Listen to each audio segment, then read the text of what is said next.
Assalamualaikum, welcome back to my channel. Kali ini aku ingin membuat resep sambal pete yang enak. Dan di sini aku informasikan bahan-bahannya. Ada 7 buah cabe merah, setengah buah tomat, 3 buah cabe rawit, 3 siung bawang merah. Untuk bahan-bahan tersebut direbus terlebih dahulu agar lunak. Setelah lunak, nanti baru diulek. Oke, ikutin terus video aku sampai akhir. Setelah direbus bahan-bahan tersebut, kita langsung saja untuk menguleknya. Jangan lupa tambahkan juga sedikit terasi agar lebih sedap.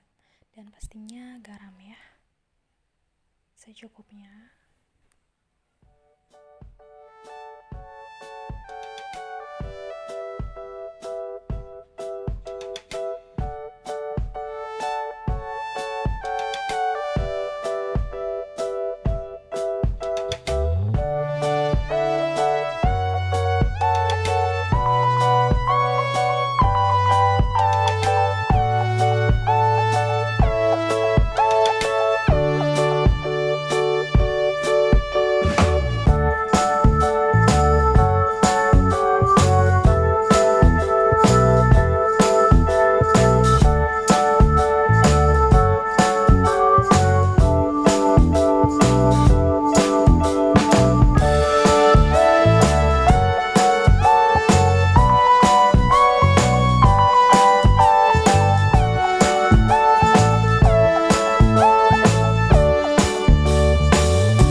Terima kasih banyak semuanya yang sudah menonton dari awal video sampai akhir.